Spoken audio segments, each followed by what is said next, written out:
s'appelle Caprice Dollar. La coquille joue tous les rôles, mais ne joue pas avec son nom. Elle est douce comme le miel, mais capricieuse comme le dollar. Si tu veux la tester, prépare ton cœur à pleurer. Caprice Dollar, actrice au top niveau. Douce comme le miel, mais capricieuse comme le dollar. Oh. Caprice Dollar, la star du Cameroun entier. Quand elle joue, elle te retourne comme un tableau. Oh. Caprice, c'est la go qui te rend... C'est la sortie du quartier où vit notre jeune sœur, mère célibataire de 3 enfants, dont son premier enfant est handicapé et les 2 autres sont de tout petits enfants.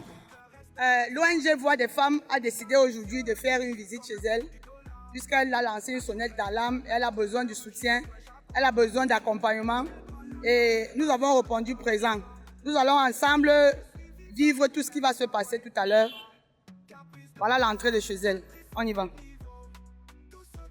Nous sommes venus à la rencontre de notre jeune sœur qui a lancé un cri d'alarme, d'alerte, que au secours. C'est une mère célibataire. J'ai trouvé ces vidéos sur les réseaux. Ça m'a beaucoup touchée. Ça m'a beaucoup touchée et nous, les membres de l'ONG Voix des femmes, nous avons décidé de venir sur le site. Nous avons voyagé, quittant de Douala pour Yaoundé, pour venir à sa rencontre. Bonjour ma chérie. Bonjour. Parle un peu fort. Bonjour. Comment tu t'appelles? Gaël Zetan.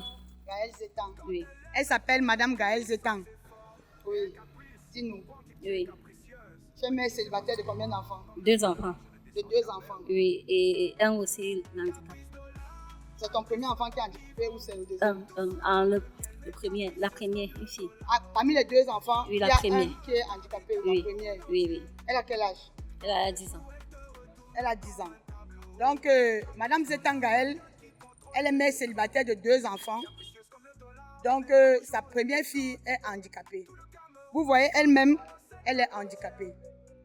Ça veut dire un homme carrément a rencontré une dame comme elle, dans sa souffrance, l'a enceintée, elle a accouché 2 fois, l'a abandonnée.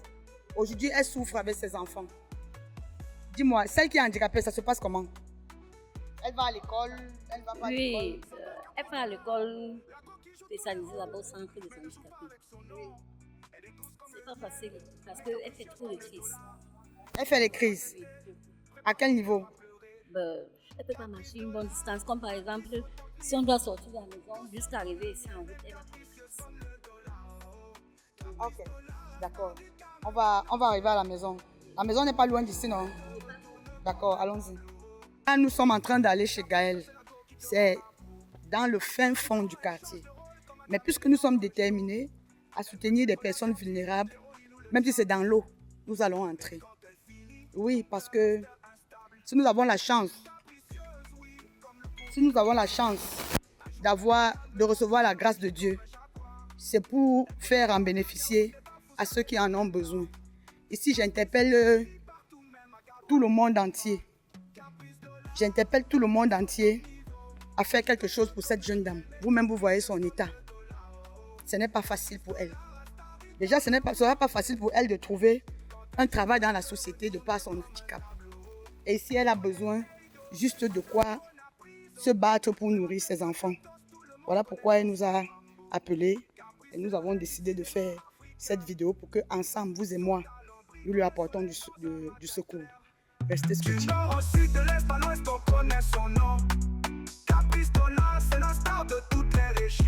Nous y sommes déjà chez Gaëlle. Ça n'a pas été facile. Les coins et les recoins.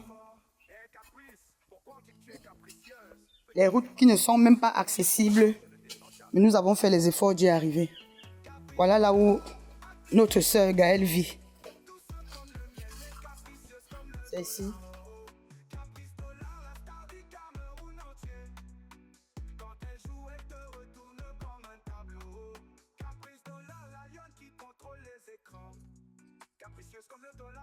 Bonjour les enfants.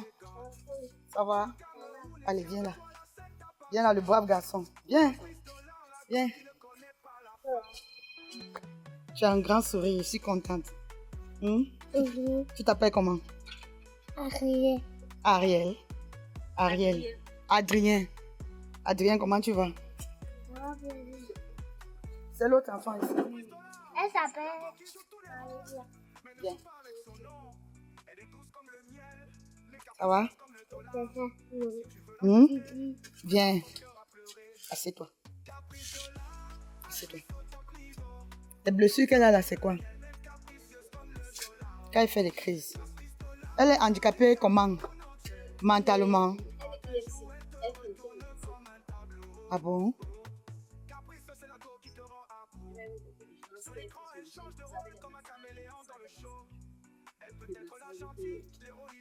Elle a marché. Oui. Avec beaucoup de massages qu'on a dû faire. Elle a marché tard. Avec beaucoup de massages, les massages. J'avais commencé à la Fondation Chantal Bia. C'est même là-bas qu'on a fait des massages beaucoup avant qu'elle a pu marcher. Elle avait 3 ans. Oui. Donc, elle est IMC, elle ne parle pas. Elle a quel âge aujourd'hui? Elle a 10 ans. Elle peut prononcer les mots. Elle peut prononcer les mots comme maman, papa. Ben, ça ne sont même pas bien, mais c'est comme vous voyez là. Elle ne parle pas. Et comment vous faites pour vous en sortir avec les deux enfants? Celle qui est handicapée et son frère, ça se passe comment? C'est pas facile. C'est pas facile, puisque déjà celle qui est handicapée là, vraiment, c'est pas facile. C'est trop dur, puisqu'elle a encore un problème majeur qui la dérange, même que j'avais même pensé à passer à regard social avec ça. Comme je t'ai dit, tu peux pas lui prendre, vous marcher ici jusqu'à arriver en route. Les crises vont déclencher. Donc, une fois arrivée en route, là, avant même, tu vas voir, elle va se fatiguer, elle va arrêter le mur comme ça. Quand tu ne connais pas, tu vas croire que c'est elle qui fait, qui ne peut plus marcher. Après, elle s'écroule. Après, tu vois, elle se couche. Elle commence à faire les crises. Un genre, elle balance les mains, elle balance les pieds. Donc, et ça met du temps. Quand ça déclenche, ça met du temps avant de finir. Et leur père, où se trouve leur père? Les deux n'ont pas le même père. Oui, donc ils sont de deux pères différents. Et les deux pères, personne ne s'occupe des enfants. Personne. Les deux, leur père n'a même jamais posé les yeux sur eux. Jamais. Il dit même que venir même voir avant de partir, jamais. Je comprends pas. Ça veut dire dès que tu tombes enceinte, il fuit. Oui. Le père de ma première fille, par exemple, quand je suis tombée enceinte, ma maman vivait encore. Il était à l'école de poste. Quand il dit à ma maman, on a porté plainte là-bas au 13e, au 5e en Guakele là-bas. Puisque je sais que sa mère qui faisait le call-box en face de la boulangerie, le best, quand il m'a rencontré et tout. Il a porté plainte là-bas, il est venu. Ben, il est venu avec son père parce que quand on a porté plainte, on a donné la plainte à l'école de poste chez le directeur. Le directeur a fait venir son père de droit là. Son père à l'époque, il était pasteur. Oui. Je sais que ce n'est pas facile, tu vois. Mais dis-toi que tu n'es pas seule. Tu as compris? À chaque fois que tu as des situations, ne pense pas que tu es la seule. Il y en a même plus pire que toi quelque part. Mais du moment où tu as la chance que Dieu mette des personnes, par exemple comme ma panne que j'ai vue ici, ou comme l'ONG Voix des femmes, ça veut dire que tu es dans un début de solution. Et là, tu dois arrêter de pleurer. Parce que si tu pleures, ce sera une façon de dire à Dieu, Seigneur, tu ne fais toujours rien pour moi. Tu as compris? Ok. Et le père du deuxième enfant? Le père du deuxième enfant aussi, dès que aussi je lui ai dit que je suis enceinte aussi, il a disparu. Donc jusqu'à aujourd'hui, il n'a même jamais lui aussi mis l'œil sur l'enfant. Et où tu habites ici, c'est chez qui? C'est la maison familiale. Ah, c'est la maison familiale. Tu habites ici avec tes frères et sœurs? Avec mes frères. Ah, tu es la seule fille? Oui. Non, pas que je suis la seule fille de la famille, mais présentement, je suis avec mes 2 frères. Oui, mes 2 grands frères. Oui. Ce sont eux qui t'apportent un peu de soutien? De temps en temps, eux-mêmes, c'est pas facile de leur côté. Comme eux-mêmes, c'est pas facile de leur côté. Donc, ils se battent comme ils peuvent, mais ils ont quand même la volonté avant de ne pas avoir. Plus ou moins, oui. Non, mais je veux connaître si... je veux savoir, est-ce qu'ils ont la... En fait, je suis ici dans la maison familiale. Depuis que les parents sont morts, je suis là avec mes 2 frères. C'est chacun pour soi, Dieu pour tous, honnêtement, pour vous dire vrai. Parce que déjà, eux-mêmes, déjà, ils ne s'en sortent pas. Tu vois. C'est chacun pour soi, Dieu pour tous. Voilà, mes frères, c'est avec les yeux pleins de larmes, un cœur meurtri, que je fais ce reportage par rapport à la situation de notre sœur. C'est ce que vivent les femmes aujourd'hui, les hommes qui enceintent les femmes, les abandonnent. Ils n'ont même pas le choix. Parce que enceinte encore une femme qui jouit de toutes ses facultés, c'est une chose. Mais enceinte une dame handicapée qui n'a même pas de possibilité de se battre et partir, ça c'est... Je ne sais pas si je peux appeler ça méchanceté. Je vous en supplie, au secours. Volons au secours pour cette dame et ses enfants. Elle a besoin de nous. Elle a besoin de vous, elle a besoin de nous. S'il vous plaît, je vous en supplie. Le cœur sur la main. Soyons unanimes et volons au secours de cette dame. Elle ne demande rien d'autre qu'à se battre pour pouvoir s'occuper de ses enfants. Dis-moi, qu'est-ce que tu penses qu'on peut faire pour toi? Et puisque moi, alors, je me suis tout battue, donc moi, je veux être autonome. Je veux mener, donc, comme je ne trouve pas le travail, mais s'il y a le travail toujours, je suis prêt à travailler. À défaut d'avoir le travail, j'aimerais avoir une activité qui peut me permettre d'élever mes enfants tranquillement, afin qu'ils puissent grandir. Et tu as pensé à quoi comme activité que tu peux mener? Puisque avant, je faisais le col-box. Après le col-box, j'ai dû vendre les fruits, les oranges, tout et tout. Avec ma fille, parce que ma fille ici, elle a son handicap. Quand je m'absente là, elle est derrière moi. Quand je sors là, si je sors même, je pars quelque part, si je rentre à quelle heure, je vais lui trouver assise là-bas dehors, en train de m'attendre, même s'il est quelle heure. Heureusement que je ne suis pas dans le bec assis. C'est que Dieu seul sait. Tu vois. Donc, j'aimerais avoir une activité, si possible, ça c'est s'il y a la possibilité, mais s'il n'y a pas la possibilité, je fais avec les moyens de bord. Comme vous l'avez si bien entendu parler, elle ne vous demande pas, elle ne nous demande pas de quoi manger. Elle nous demande de quoi se battre. Puisque nous sommes conscients qu'on ne peut pas lui donner de quoi manger tous les jours. Mais si on parvient à réunir des petits fonds, qu'elle puisse se mettre à son propre compte, ça permettra qu'elle trouve au moins de quoi manger, de quoi soigner ses enfants, de quoi élever ses enfants. Est-ce que ton petit garçon, là, il va à l'école? Oui, il va à l'école. Il part toujours au centre des handicapés là-bas. Comme c'est inclusif, il y a pour le côté des enfants malades et le côté inclusif. Oui, ils partent là-bas tous les deux, au centre des handicapés. Dans le centre des handicapés, à l'intérieur, il y a l'école. Là-bas que les deux là fréquentent. D'accord, si on veut te contacter, on te contacte sur quel numéro?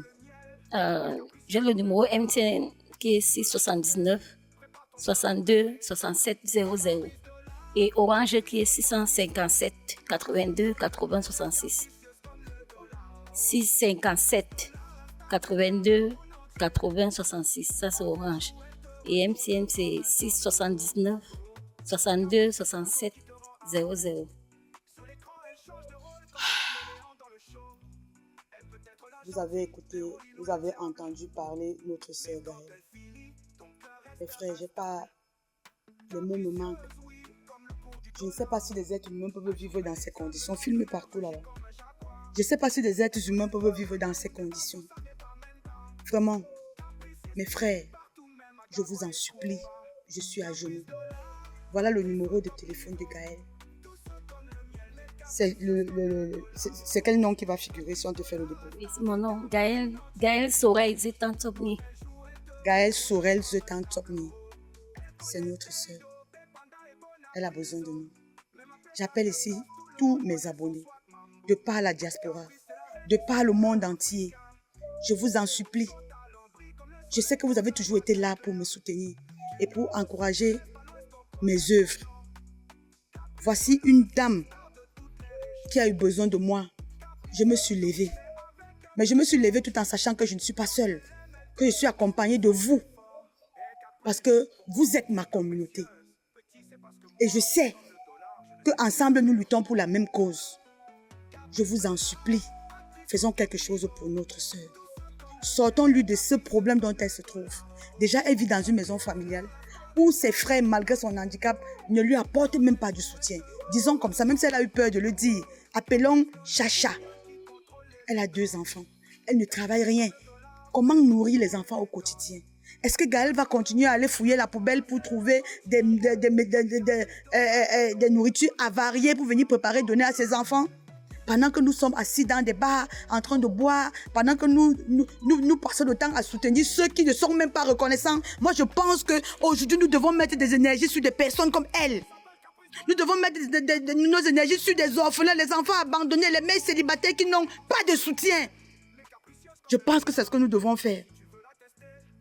Je vous en supplie, levons-nous comme les enfants d'une même mère. Un pour tous, tous pour un, et soutenons notre sœur. Elle est capricieuse comme le dollar.